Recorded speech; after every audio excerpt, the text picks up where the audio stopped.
बता रहा हूँ, विशेष तथ्य को समझा रहा हूँ जो ज्योतिष का बहुत गहन तथ्य। मान लीजिए इस स्थिति में नवम भाव में राहु और गुरु बैठे हैं, तो आप लोग क्या कहेंगे? गुरु चांडाल योग बनता है। सब लोगों ने इसे प्रसिद्ध किया है, गुरु चांडाल योग बनता है।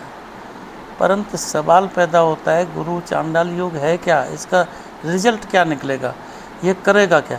यहाँ देखिए, गुरु त्रिकोण का स्वामी है, राहु भी त्रिकोण में बैठा है, राहु त्रिकोण के स्वामी के साथ बैठा है। इसका मतलब राहु चांडाल योग बना देगा। मतलब गुरु की अपनी कोई अहमियत नहीं है, गुरु का अपना कुछ नहीं है, सिर्फ गुरु ही पिटा, राहु को कुछ नहीं हुआ। राहु इतना शेर सिंह हो गया, एक वो गुरु को दबा लेगा। जिस गुरु को पूरे देवता चिंतन करते हैं, जिसकी मदद लेते हैं, राहु उसे अकेला दबा देगा। क्या गुरु को कुछ फ़ायदा नहीं होगा? अब यहाँ ध्यान से समझने की कोशिश करना। यहाँ दो स्थितियाँ बनती हैं। पहली स्थिति है राहु का प्रभाव गुरु पर। अब राहु तो एक उस व्यक्ति को कहते हैं जो चांडाल व्यक्ति होते हैं, अनपढ़ व्यक्ति होता है, दूर व्यक्ति होता है, कमज़ोर व्यक्ति होता है, वह राहु हुआ। राहु क्या करता है कि वो मंदिर में गुरु के पास जाता है शिक्षा लेने के लिए, और आप कहते हो कि गुरु चांडाल योग बन गया। यहाँ वह मंदिर में, क्योंकि नवम भाव धर्म एवं मंदिर का है, गुरु के पास राहु जाकर हाथ जोड़ता है, महाराज मेरे को शिक्षा दो, मेरी ज़िंदगी खराब हो रही है। तो इसका मतलब ये गुरु चांडाल योग बना, इसका मतलब है गुरु शिष्य योग बना। लेकिन यहाँ पर देखिए, गुरु शिष्य को ट्रेनिंग दे रहा, अच्छी शिक्षा दे रहा, उसके जीवन को सुधार रहा। एक प्रभाव तो ये हुआ। दूसरा प्रभाव हुआ, राहु से गुरु को क्या मिला? राहु तो कमज़ोर आदमी है, धूर्त आदमी है, हमेशा गंदगी फैलाने वाला आदमी। वो क्या करेगा? वहाँ गंदगी फैलाएगा, धूर्तता करेगा और गुरु को तंग करेगा। जब भी मर्जी आएगा गुरु को झूठ भी बोल देगा, गुरु को झूठ बोलने के लिए अपनी ताकत लगाएगा। लेकिन यहाँ गुरु बली है, क्योंकि वो अपनी राशि में भी है, त्रिकोण में भी है, इसलिए राहु उतना नहीं बिगाड़ पाए। इसको आप अपनी भाषा में दूसरी तरह से समझिए। राहु की दशा में गुरु की दशा हो तो क्या फल मिलेंगे, और गुरु की दशा में राहु की दशा हो तो क्या फल मिलेंगे। यह मुख्य बिंदु है। इससे आप समझ जाओगे, वैदिक वाले इससे समझ जाएंगे राहु की दशा में गुरु क्या फल देगा और गुरु की दशा में राहु क्या फल देगा। देखिए, अंतरदशा का प्रभाव ज़्यादा होता है।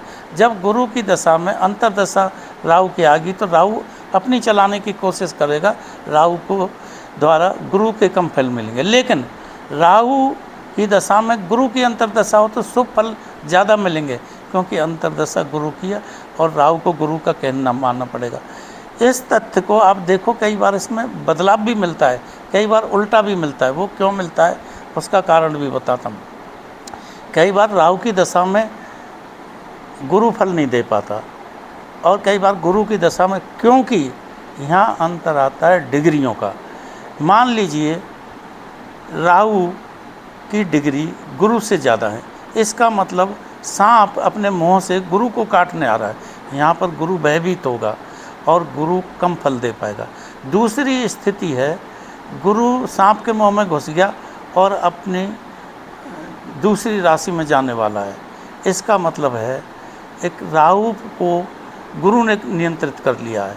यहाँ पर गुरु को कोई खतरा नहीं है, सांप तो निकल गया, खतरा तो टल गया, वह तो रास्ता पार कर चुका, गुरु आगे बढ़ चुका। इसका मतलब नियंत्रित करते हुए गुरु अपने रास्ते पर जा रहा, तो यहाँ पर वो शुभ फल देगा।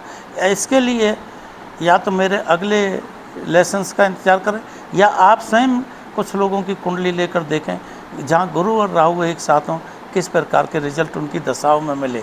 चूँकि मैं दशा पद्धति उपयोग नहीं करता, मेरी इस भाषा में दशा का उपयोग नहीं होता, मेरी इस भाषा में मूवमेंट ऑफ प्लैनेट, ग्रह चाल का उपयोग होता है, प्रोग्रेशन का उपयोग होता है, और उसके अनुसार रिजल्ट दिए जाते हैं। गोचर का उपयोग होता है, उसके अनुसार रिजल्ट दीजिए। मान लीजिए आज एक बच्चा पैदा होता है, वो 3 महीने तक तो अपने बिस्तरे से नहीं हटेगा, 3 महीने तक बिस्तरे पे ही पड़ा रहेगा। कोई भी दशा हो, किसी भी ग्रह की दशा हो, उसमें कितनी भी अंतरदशा आ जाए, कितनी भी प्रत्यांतर दशा आ जाए, वो 3 महीने तक बिस्तरे पर ही रहेगा। 6 महीने बाद उसके दांत निकलने शुरू होंगे। तो कोई भी दशा हो, किसी भी भाव में हो, किसी भी राशि में हो, तो दांत 6 महीने बाद निकलने होंगे।